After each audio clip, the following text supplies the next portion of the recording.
Hi investors, welcome to SYC. तो आज की जो वीडियो है कि एक बहुत ही इंटरेस्टिंग टॉपिक पे है। तो actually what I have also been thinking about कि काफ़ी बारी हम कहते हैं कि जो पास्ट रिटर्न्स होती है जनरली वो फ्यूचर रिटर्न्स नहीं होती। तो that stands true for a lot of products and it stands true for a lot of stocks as well. तो इस वीडियो का पर्पस क्या है कि पास्ट में जो एकदम सुपर क्वालिटी स्टॉक्स हैं, तो what I will do is that I will pick only दो सुपर क्वालिटी स्टॉक्स जिनको सब मानते हैं कि काफ़ी ज़्यादा इनमें क्वालिटी थी, एंड हम लोग क्या करेंगे कि इन बिज़नेसेस को डाइसेक्ट करेंगे कि किस बेस पे इन बिज़नेसेस की ग्रोथ रेट्स बहुत फास्ट थी एंड किस बेस पे आगे इन बिज़नेसेस की ग्रोथ रेट स्लो हुई।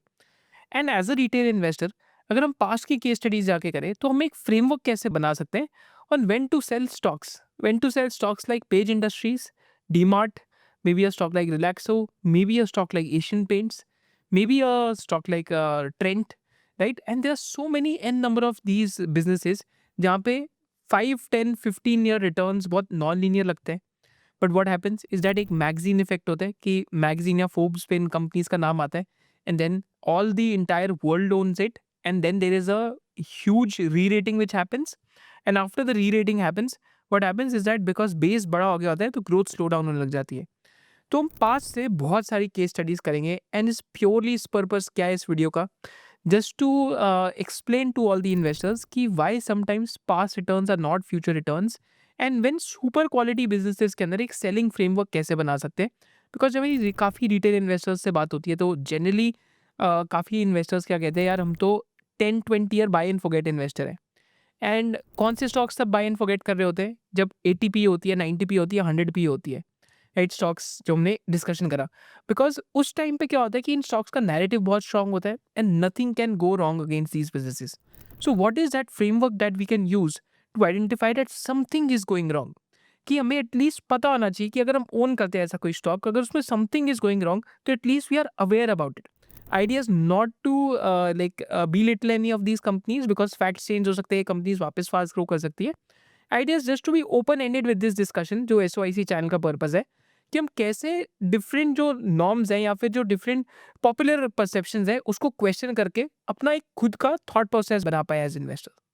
If you're excited for this video, do drop a Helios in the comment section below and make sure that you smash the like button towards the end of the video. Also make sure कि आप अपनी 5 की learning इस video से drop करेंगे, and यहाँ से हम स्टार्ट करते हैं with different case studies and to see what happened with these businesses. And end में हम लेसन्स लेंगे कि हम एक फ्रेमवर्क कैसा बनाएं to avoid basically narrative next time and to question the popular perception about stocks which are trading at a very high P multiple. With this let's start.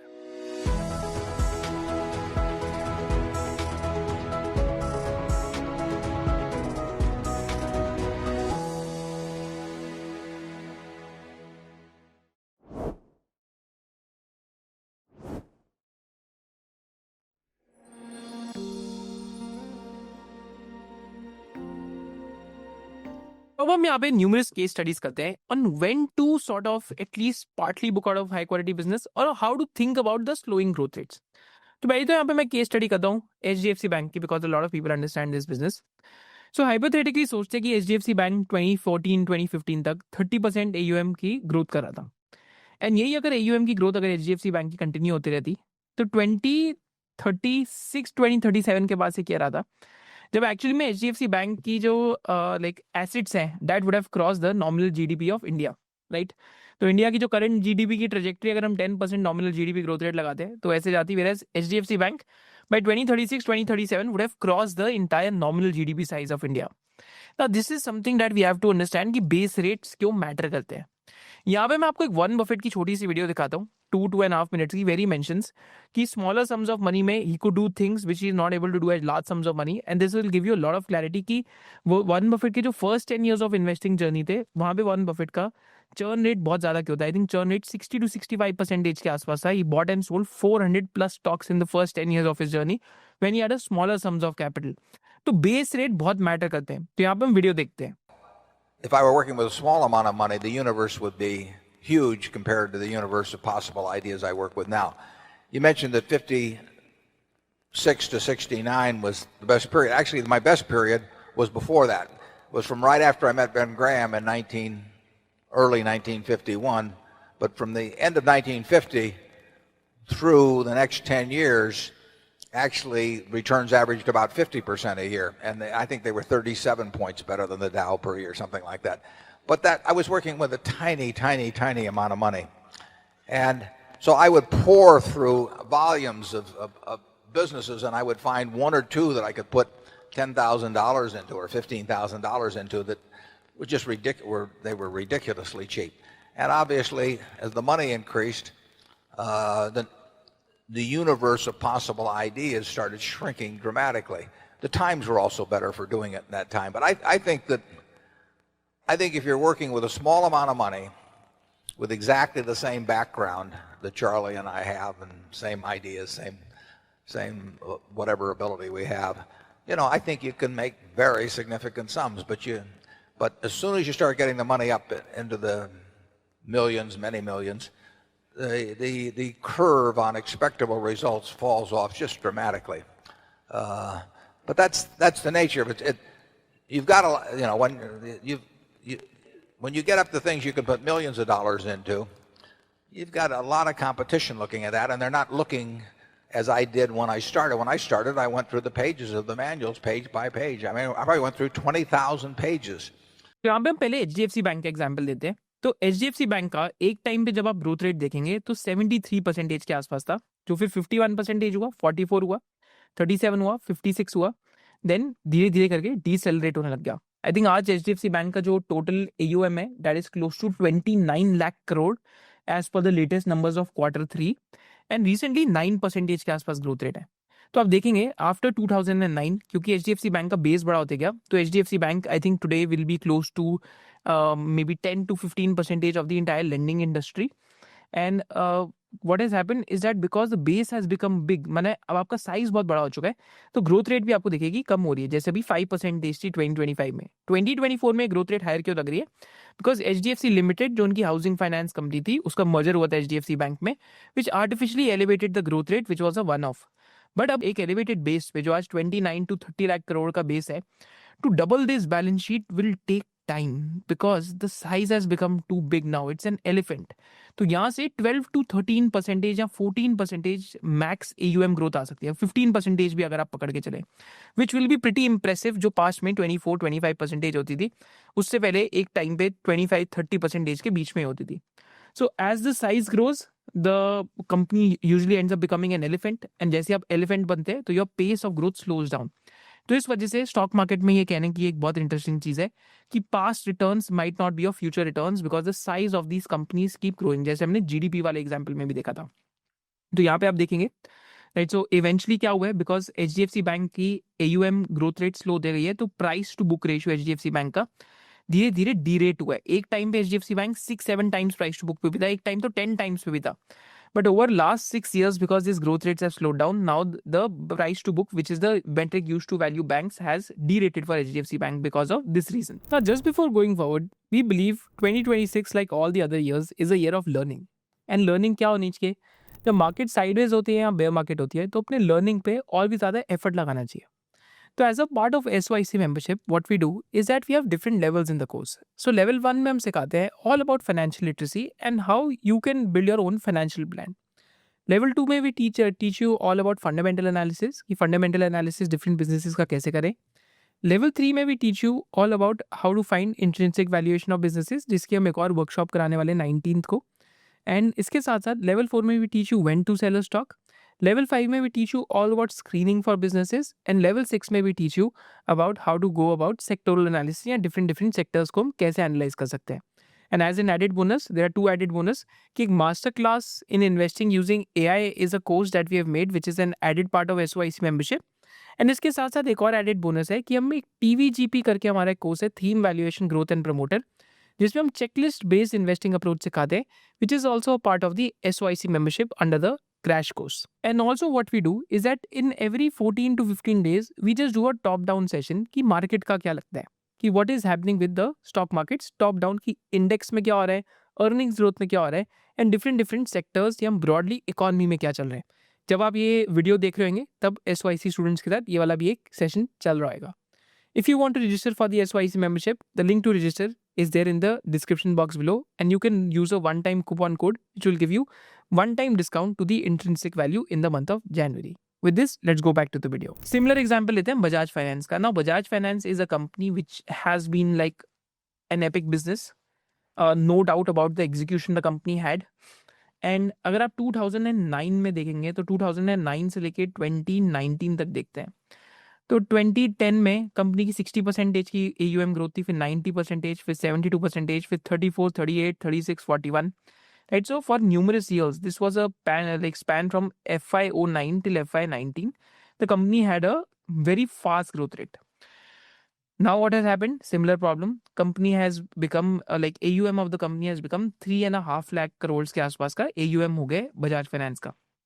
Growth rate could be there for next multiple years, जैसे हमने HDFC bank में देखा कि आज 30 लाख करोड़ के आसपास का AUM है, but the pace of the growth ends up slowing. तो आई थिंक अब बजाज फाइनेंस की मैनेजमेंट भी 22 to 25% की AUM ग्रोथ की बात करती है. तो यहाँ देखेंगे तो AUM ग्रोथ धीरे धीरे स्लो होने लग गई है, right. So this is a very important metric to understand, because काफी बारी इन्वेस्टर्स पास्ट चार्ट देखते हैं लॉन्ग टर्म में और उसके बेसिस पे थीसिस बना लेते हैं. Now similarly, Bajaj Finance का एग्जांपल लेते हैं. Now because the pace of the growth which used to be 35-40% has slowed down to 22 to 25%, we can see how the price to book has also been derated for Bajaj Finance. Now this is something which is normal for businesses to have, because businesses usually end up becoming the victim of their own past successes because base rate बड़े होते जाते हैं. So as investors, you have to be diligent enough to understand this. Another such example is that of TCS and Infosys. तो 1995 से लेके अगर आप 2000 में देखते हैं तो Infosys की क्या रेवेन्यू ग्रोथ आती थी, अगर आप यहाँ चेक करते हैं तो it use to be in the span of 25 to 40% के बीच में, राइट. देन व्हाट हैपेंड, क्योंकि बेस साइज बड़ा हो गया, the revenue growth started decelerating. Same for TCS, कि जैसे ही आपका रेवेन्यू काफी बड़ा बेस हो जाता है, जैसे TCS का रेवेन्यू 721 करोड़ का था 1996 में, जो 2024 में 2.4 लाख करोड़ का था. इन्फोसिस का रेवेन्यू 93 करोड़ का 1.5 लाख करोड़ हो गया. मैं ये नहीं कह रहा कि कंपनीज बेकार होती, होता क्या कि कंपनी का जब बेस रेट बहुत बड़ा हो जाता है, जब साइज बहुत बड़ा हो जाता है, तो ग्रोथ रेट जो होता है that ends up slowing down a bit. Doesn't mean the companies are bad, it's something that investors have to look out for, because जैसे बेस रेट बढ़ता है और रेट ऑफ ग्रोथ स्लो होता है तो P multiples या फिर valuation multiples tend to come down because these become from fast growing companies to fast growth companies to slow growing companies to mature companies. जैसे TCS Infosys आज mature companies के रूप में आ गए हमारे सामने, राइट. तो IT giants में भी देखेंगे तो धीरे धीरे करके P multiples जो एक टाइम पे .com बबल में 100-200 के चले गए थे, over the last 20-25 years there has been a de-rating because of that. Another such example, Asian Paints and Trent are wonderful examples. DMart is also one such example. And मैं आपको इस analysis में ये भी सिखाऊंगा कि बिकॉज ये थोड़ा यूनिक एक फ्रेमवर्क एनालिसिस है कि हाई क्वालिटी बिजनेस में कब जाना चाहिए. एंड अगर आप 20-30 ईयर 10-20 ईयर इन्वेस्टिंग करते भी हाई क्वालिटी बिजनेस में, तो आपको क्या रिटर्न एक्सपेक्टेशन रखनी चाहिए when the size is already very big. This video is not about saying कि these companies are bad, that is far from the truth. These companies are beyond epic companies. But the thing to remember is कि every epic company becomes the victim of its own success because the base becomes huge, and to show growth on that base, because what happens कि आज का जो investor है, he or she makes money on the growth of tomorrow, not on the growth of yesterday. If you can write this line somewhere, then it will be very beneficial for you, because काफी बारी ये बोला जाता है कि यार मतलब company already established blue chip है तो कंपनी काफी फास्ट ग्रो करेगी, but this is something to remember. For example, Asian Paints. Asian paints का 2010 में रेवेन्यू था 6700 करोड़ का, जो आज 35,400 करोड़ है 2024 में, right. But look at the growth rates, right. तो यहाँ पे एक one of pent up demand I, right, because base बहुत डिस्ट्रॉयड था. और उसके बाद अगर आप ग्रोथ रेट देखेंगे तो 19.3 और -4% के आसपास की है. वेयरएज पास्ट में जो ग्रोथ रेट 20 to 30% की होती थी, that kept basically decelerating. So it's something very important to understand. When you become so large that you become the industry itself, so it becomes difficult to grow faster than the industry, right? So like Asian Paints का de-rating हुआ, but अभी I think P multiple आज भी 50-60 times के चलता है, but एक time पे तो 120-130 की P का multiple हो गया था. Same example page industries, very interesting example. 2018 का जो स्टॉक प्राइस का पीक है, आज पेज इंडस्ट्रीज का वही प्राइस है. तो लास्ट 7 to 8 years से the stock is where it was, right? So because the growth rates, if you check, right, तो 2010 में 340 करोड़ के आसपास का रेवेन्यू था जो 5000 करोड़ हुआ. बट यहाँ पे आप चेक करेंगे तो एक स्टेज के बाद, तो this was the year of 2017, यहाँ से जो रेवेन्यू ग्रोथ बहुत फास्ट आ रही थी, राइट. यू चेक 16%, 39%, 40%, 32%, 42%, देन 26%, 30%, 20% के आसपास, दैट स्टार्टेड डीसेलरेटिंग, राइट. या कोविड ईयर्स के बाद 1-2 साल के लिए काफ़ी कंपनीज में ग्रोथ रही थी, बट अगर आप चेक करेंगे over the last 5-6 years the growth rates have been far lumpier than what it was between this time span of nearly 14 to 15 years. तो कंपनीज की ना एक मेच्योरिटी कर्व होता है जो मैं आपके साथ एंड में डिस्कस करूंगा कि how you have to identify कि ग्रोथ कर्व स्टैग्नेंट हो रहा है अब, राइट। तो पेज इंडस्ट्रीज का भी पी मल्टीपल देखेंगे तो स्टैग्नेंसी की तरफ चला गया। तो आई थिंक अभी 60s में आ गए पी रेशियो। एंड एक टाइम पे जो कोविड आया था तो बढ़ गया था काफ़ी, बड़ी बीच में भी 100 times के आसपास चला गया था, तो अर्निंग्स का रिवाइवल भी आया था। But very important to understand कि if you pay a very high P multiple, any growth slow down can lead to such risk in the business कि 7-8 years से रिटर्न ही नहीं बना पेज इंडस्ट्रीज में, right? The more enthusiasm there is in the world, the harder it is to live up to people's expectation and the easier it is to disappoint. When a stock goes from great optimism to optimism, so sobering up, it's very painful for investors. What you really want to know is how much optimism is in the price. If you can buy things where the level of optimism is unjustifiably low, that's where you make a lot of money. This is from Howard Marks. Another thing, Peter Lynch की एक book में saying है One Upon Wall Street में कि if a fast growing company reports a quarter which is of slow growth and the subsequent quarters reports very slow growth versus the past, that is a danger flag or that's a red flag. यहाँ page Industries में red flag था, ये इतनी fast growth आपकी slow down होने लगी। Asian paints में this was a red flag. Similarly HDFC Infosys या फिर टीसीएस के अंदर ये एक रेड फ्लैग था कि पास रिटर्न एक्सपेक्टेशन को नॉर्मलाइज कर लेना चाहिए, which is better for investors to have, right. There are lot of such case studies, right. So this is 2023 के अंदर I tweeted this कि Page Industries is by far the best innerwear company that is listed on all financial metrics, but one has to understand a good business doesn't mean a good stock. Valuations matter at the end of the day. Like valuation isn't meant for duffers, respected for your and your own returns will improve, right? So it has been stagnant. Another such example, darling of the markets, that is DMart. Now DMart के case में again exceptional business, no doubt about it, very well run, like intelligent fanatic who's running the company. But DMart का जब IPO आया तो उसके बाद top line growth देखिए 38%, 27%, 33%, 24%, then D growth हुई, फिर 28%, 38%, and then a clear deceleration post the launch of Blinkit. जैसे ब्लिंकिट और जेप्टो और इंस्टामार्ट लॉन्च करा स्विगी ने, उसके बाद आप देखेंगे डीसेलरेशन है ग्रोथ रेट में। आई एम नॉट सेइंग कि डीमार्ट को क्विक कॉमर्स लॉन्च करना नहीं चाहिए या करना चाहिए, बट डीमार्ट की ग्रोथ के अंदर डीसेलरेशन है बहुत क्लियरली। अगर आप सेम स्टोर सेल्स ग्रोथ देखते हैं डीमार्ट की, जो एक टाइम पे like high teens to early like 20s में भी आती थी, अब same store sales growth is like Q3 के अंदर 4% के आसपास की है। बेसिकली स्टोर एडिशन से ग्रो कर रही है कंपनी। Now this is something to remember कि जब ये मेट्रिक्स स्लो होने लग जाए तो पीक मी मल्टीपल, जैसे डीमार्ट को 230 का पी दिया जा रहा था, that is a recipe for perfect disaster. Because what happens is that की स्टोरिफिकेशन इतनी होती है कि डीमार्ट ले लो, डीमार्ट ले लो, डीमार्ट ले लो, ये तो प्राइस नीचे जा ही नहीं सकता।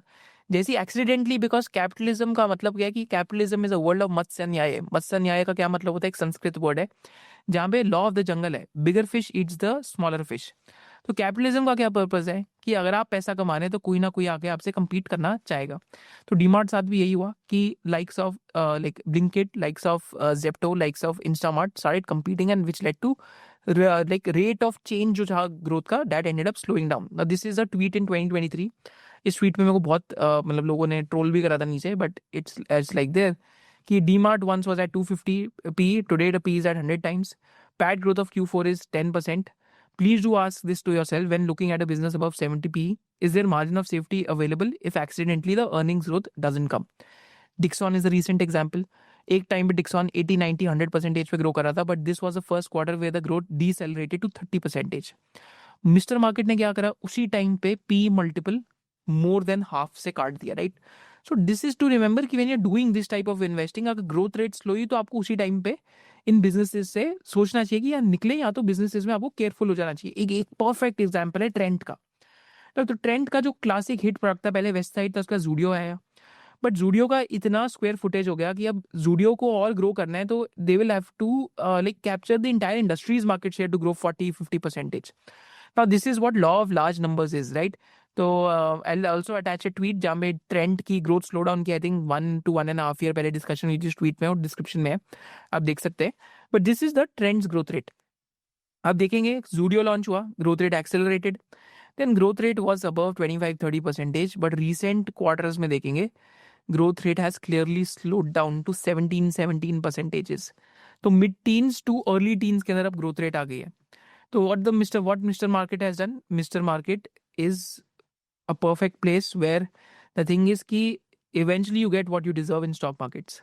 So what Mr. Market has done कि is a question that I've asked, is Trent at a place where DMart was in 2021 when growth rates slowed down from 30-40% जो आप पास्ट में देखते हैं to 18% in the recent quarter. Like 9 months का देखते हैं 18% है, recent quarter में 17% है. राइट, तो ट्रेंड का भी पी मल्टीपल देखते हैं. तो एक टाइम पे ट्रेंड ऑलमोस्ट 200 की पी के आसपास था, जो अब डीसेलरेट होके आज 90-94 टाइम्स की पी रेशियो पे आ गए.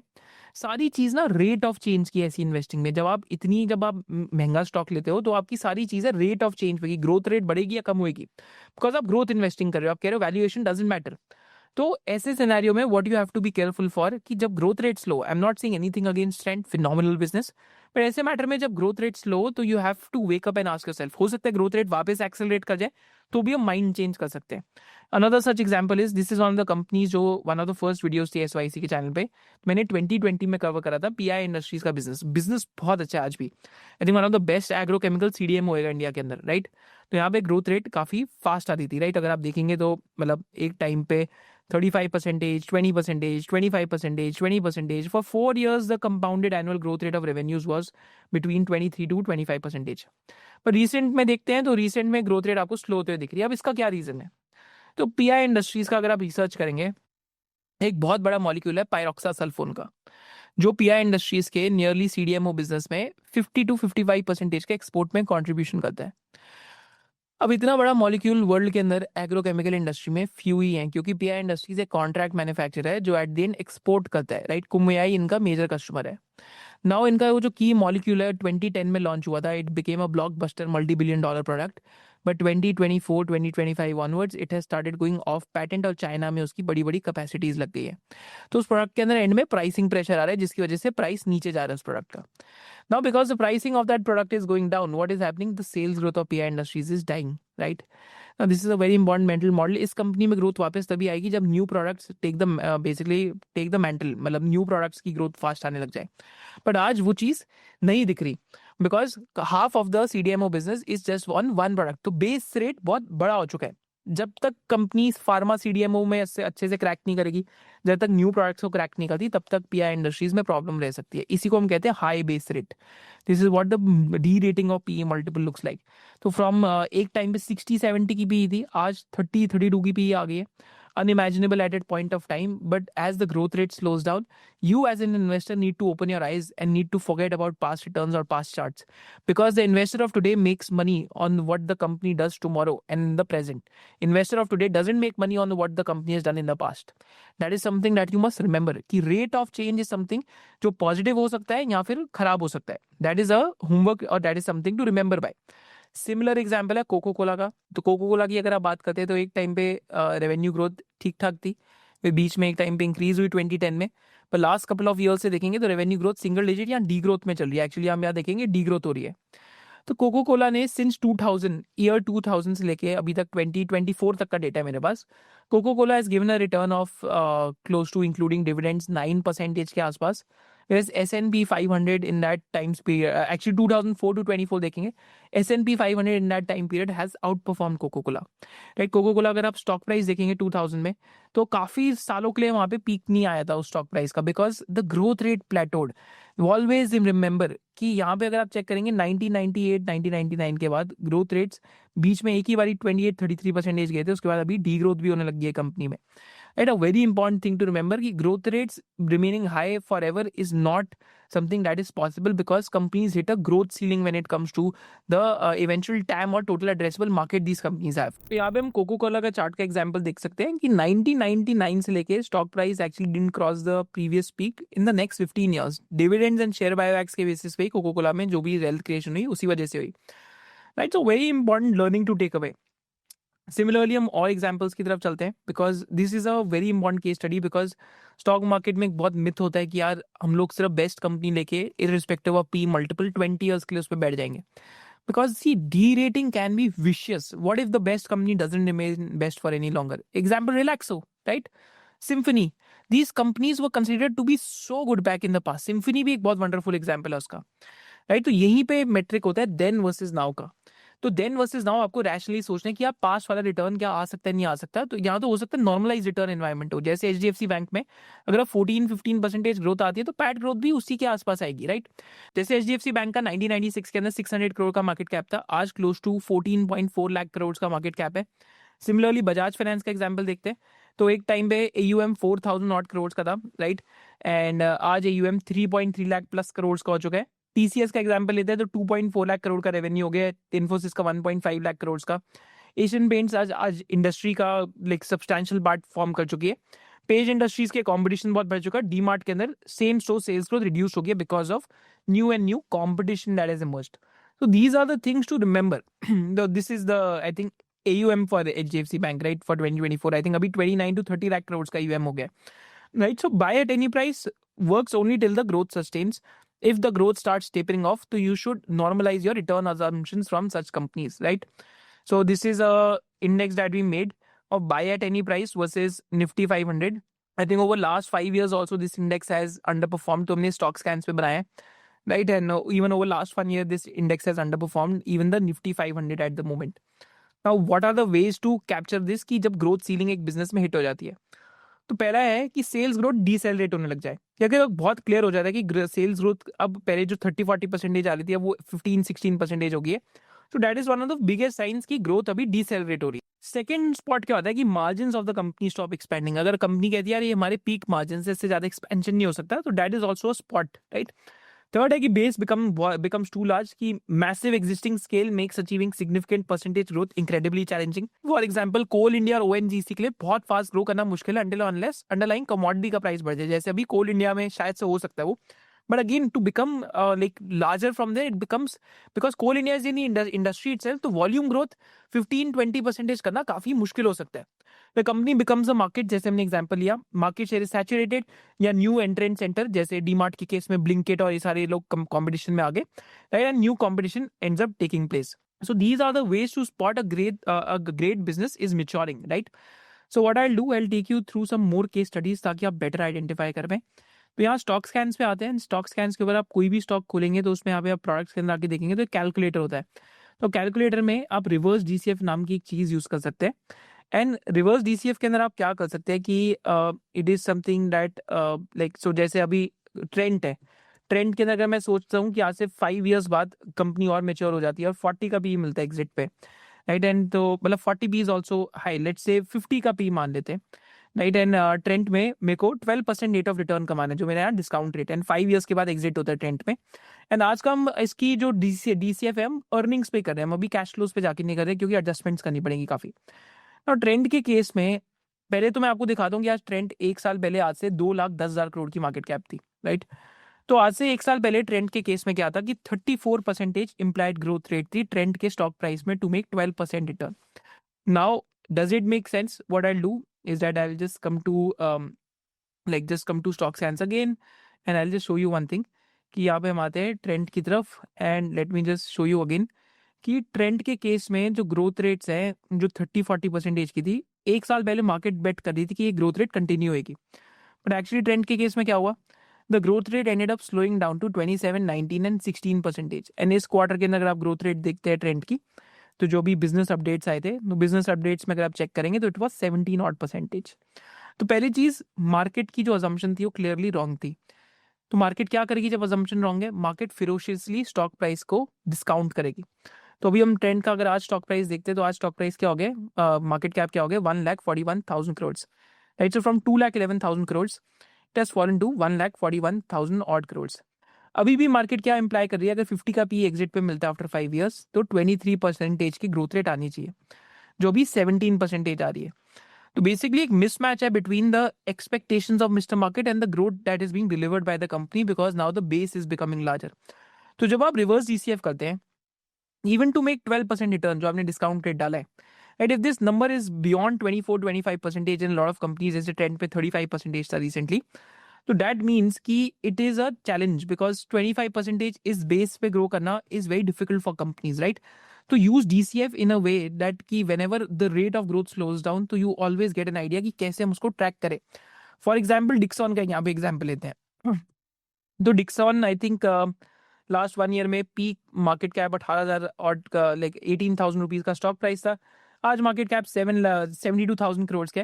तो I think it went to a market cap of close to 1 lakh to 1,05,000 crore. I think मैं यहाँ पे डिक्सॉन का एग्जाम्पल लेता हूँ एंड डिक्सॉन के अंदर हम सेम चीज करके देखते हैं. तो कैलकुलेटर्स में आते रिवर्स DCF में डालते हैं एंड यहाँ पे मैं एग्जाम्पल लेता हूँ 1,02,000 ऑड करोड़ का, राइट? अब डिक्सॉन के अंदर यहाँ पे जो TTM पैट है इसके अंदर एक बहुत बड़ा वन ऑफ अर्निंग्स का एलिमेंट है, उसको हम हटा के देखेंगे. जो ये PLI इनकम और ये सारी चीजें हैं, तो आई थिंक डिक्सॉन का जो कुछ नॉर्मलाइज्ड पैट है that I think this quarter was there was this other income of 500 odd crore के आसपास की अदर इनकम थी. तो डिक्सॉन का अगर हम पैट नॉर्मलाइज करते हैं तो I think close to 1,000 odd crore के आसपास डिक्सॉन का पैट हम लास्ट ईयर का एक बार लेके देखते हैं यहाँ पे. तो me put this number as 1,000 crore number, right? तो डिक्सॉन के केस में अगर हम एग्जिट पी मान के चलते हैं कि 40 की डिक्सॉन को मिल सकती है, तो मार्केट वाज इम्प्लाइंग कि 32-33% ग्रोथ रेट आते रहेगी. तो आई थिंक इस क्वार्टर में डिक्सॉन की ग्रोथ रेट डीसेलरेट होकर 100% से 28% हुई. Still not too far away, but mister market is already put a stage for on Dixon. Why so? Because mister market might be expecting growth rate further slows down. ये 41 की P नहीं है actually में Dixon की, because Dixon में one of income है, other income काफी बड़ी इनकम है. तो वन ऑफ एडजस्ट करके देखेंगे तो आई थिंक आज भी डिक्सॉन की इनकम जो पी रेशियो है एनीवेयर बिटवीन 60 to 70 टाइम्स के बीच में. I think I will just give you the correct number. तो डिक्सॉन की आज की जो पी रेशियो है 56 टाइम्स की है, राइट? मतलब बहुत हॉरिबली हाई भी नहीं है, बट एक टाइम पे तो बहुत horribly high P ratio Dixon की भी हो गई थी, right? So important to remember. I think price to earning start देखते तो आई थिंक एक टाइम पे 140 लाइक 80-90 पी से it has been falling. But Dixon के फिर भी चांसेस है because it is still in the early stages of this business, early stages of this industry creation. But the growth rates need to accelerate again for one to make a 12% rate of return. If the growth rates accelerate only then it will be happening. Similar example लेते हैं कि charts के ऊपर देखते हैं तो charts के ऊपर क्या ट्रेंड होता है. तो यहाँ मैं आपको डीमार्ट का एग्जांपल दिखाता हूँ. तो डीमार्ट में ये मंथली RSI करके एक मेट्रिक है जो आप यूज कर सकते हैं, मंथली चार्ट यूज कर सकते हैं अगर आप वेरी लॉन्ग टर्म इन्वेस्टर हैं इन बिजनेसेस में. तो अगर आप मंथली RSI देखते हैं डीमार्ट की, तो when it fell below 50 comprehensively, right? जब फर्स्ट टाइम मंथली RSI 50 के बिलो गई comprehensively, that is the point of time की stock has started peaking out, right? अगर आप देखेंगे तो जो कंपनी का प्रीवियस हाई था उसको तोड़ने में बहुत मुश्किल हो रही है. तो it has become a complete resistance for the stock, right? And नीचे एक सपोर्ट लेवल भी लग रखा है. तो अगर आप यहाँ चेक करते हैं तो this is acting like a support, right, on monthly charts, and this has become a complete resistance, right? But below 50 जब भी फर्स्ट टाइम RSI जाती है तो generally stocks tend to struggle, right? And it has been happening in DMart's case as well. एक और चीज DMart के case में बहुत ही इंटरेस्टिंग है. ट्रेंड के केस में पहले देखते हैं. ट्रेंड के केस में देखते हैं तो क्लासिक स्टेज एनालिसिस लगता है, राइट? तो वीकली चार्ट्स में मैं देख रहा हूँ तो यहाँ स्टेज 2 के अंदर गया. ये जो नीचे वाली लाइन देखते हैं this is the relative strength जो स्टॉक स्कैन्स पे आपको मिल जाएगी. हायर हाइज फॉर्म हो रहे हैं. Basically it is doing much better than the index. Then it went into a stage 4. When it like जैसे स्टेज 4 स्टार्ट हुआ रिलेटिव स्ट्रेंथ भी रेड हो गई. And this relative strength has become red after 2021. This has a big signal value, right? This has a big signal value. Suppose करते हैं as a long term investor आप यहाँ peak पे like in like very few people sell at the peak. 30 weekly है मैं यहाँ पे टूटी थी 6,500 रुपी पे and relative strength comprehensively negative हो गई थी अगेन 6,500 रुपी के प्राइस लेवल पे. So this was a period of time where a long-term investor should have at least looked at कि what is happening in the business, whether the growth rates are slowing down or not, right? Because now it seems कि यहाँ पे peak euphoria हुआ company में, peak sentiment बना, peak growth rate हो गई. And अब hindsight में बोलना आसान है कि what has happened, but I'll attach a tweet where when one of the tweets like it was captured perfectly. Now the growth rates have become too large or the base has become too large. I think last 3 quarters से maybe SOIC Finance के Twitter handle से tweet करते रहते जब DMart के numbers आते हैं and growth rates have been decelerating very clearly, right? So very important to learn these things. Very important to understand about कि whenever the growth rates decelerate, though in a quality business also, it becomes tough to do well. तो RSI falling below 50 on a monthly chart, right? I think weekly chart भी जब DMart का RSI started like fell below 50 times अगर आप check करेंगे तो ये जैसे RSI below 50 गया, right, after the parabolic rally, right, then after a parabolic rally अगर बिलो 50 वीकली पे भी जाए तो आपको थोड़ा सा ध्यान रखना चाहिए, बिकॉज इट यूजली सिग्नल्स कि the stock is sort of peaking out, right? And that is what has happened in the case of DMart as well, where the growth rates have also peaked out. The 30-40% grower has become a 12-13% grower now. Now these are the important tell signs which Mr. Market also gives to you. And just coming to the conclusion, sales growth का deceleration, very important trend to track. Right, so sales growth का deceleration में आपको एक और example वापस दिखा देता हूँ डीमार्ट के केस में, because these are important case studies to do, because otherwise people end up forgetting कि पास्ट में क्या मिस्टेक करी और फ्यूचर में क्या मिस्टेक हो सकती है. तो डीमार्ट के केस में देखेंगे सेल्स ग्रोथ क्लियरली जो 20-25% के आसपास की आ रही थी, वो अब रिसेंटली डिसेलरेट हो गए mid teens to late teens के अंदर होने लगती है. That is when the stock price has peaked out. एक टाइम पे 30-40% की सेल्स ग्रोथ थी, which has now fallen to mid teens to early teens growth. Until or unless they get their mojo back of sales growth, very tough, right? Because of new competition. So these are the things to track. जब quarterly numbers आते हैं तो one quarter is nothing but a short step in the long journey of a company, and every long journey is made up of several short steps. So always remember this, right? Because this will serve you well when it comes to spotting these high quality companies when they start peaking out, because last 4-5 years का chart काफी अच्छा होता है. So these are the signals: sales growth deceleration, margin stop expanding, base becomes huge, company becomes a market share is saturated, and new competition starts entering. With this, let's go towards a conclusion. Hopefully you found something new from this video. So in conclusion of this video, हम लोग ये देख सकते हैं कि हमने इस business case study में हमने क्या करा है इस वीडियो में, कि हमने बहुत सारे पॉपुलर परसेप्शंस देखे. हमने देखा जब स्टॉक्स की बहुत हाई पी मल्टीपल्स लग जाए, which is okay, sometimes P multiples can stay elevated for long, but अगर पी मल्टीपल के साथ ग्रोथ रेट स्लो हो गई, that's a deadly and a toxic cocktail. Because what happens is that की story क्योंकि इतनी स्ट्रॉन्ग होती है लास्ट 2-3 ईयर्स की, एंड जैसी ग्रोथ रेट पीक आउट होता है तो multiple speak out, the stock goes for like an number of years of time correction. Second चीज़ हमने क्या लर्न करी इस वीडियो के अंदर, हमने देखा कि इवन फॉर 5, 7, 8 और 9 years some of the stocks could give zero returns, even if the stocks are very very strong और have a very high quality in nature. Finally हमने एक फ्रेमवर्क का डिस्कशन करा विद नंबर ऑफ एग्जाम्पल्स भी discuss, कि next time किसी भी stock में ऐसा नैरेटिव बन रहा हो तो आप इस फ्रेमवर्क को यूज़ करके एटलीस्ट आप पॉपुलर परसेप्शन को क्वेश्चन कर पाएंगे. इवन दो चाहे आप स्टॉक ले या ना ले, हमारा पर्पस वो नहीं है इस चैनल का. हमारा पर्पस क्या है कि हम आपको बेटर थिंकर और एक बेटर इन्वेस्टर बना पाए. If you love this video, make sure that you subscribe to the channel, and ऐसे डिफरेंट टॉपिक्स पे हम वीडियो करते रहेंगे. तो नेक्स्ट 3 टॉपिक्स जो हमारे दिमाग में है, हम एक पोल कर सकते हैं. तो पहला टॉपिक क्या है, यहाँ पे आप जैसे पोल में देखेंगे, that is we can cover businesses जो वेस्ट टू वेल्थ कर रहे हैं, माने वेस्ट को कलेक्ट करके एंड में वैल्यू एडेड प्रोडक्ट्स बेचते हैं. सेकंड बिजनेस एनालिसिस और second case study that we can do with you is how to spot this J curve businesses, कि जब बिजनेसेस की प्रॉफिटेबिलिटी में जे कर्व आता है तो उसको कैसे हम लोग स्पॉट करें. इसमें वो बिजनेसेस भी आ सकते हैं जो बहुत नॉन लीनियर वे में ग्रो कर रहे हैं, एंड इसमें वो बिजनेसेस भी आ सकते हैं जहाँ पे लाइक टर्न अराउंड कुछ हो रहा है. तो between these 2 videos do let me know in the comment section below हमें किस में नेक्स्ट वीडियो बनानी चाहिए. With this as always have a fantastic 2026. जय हिंद.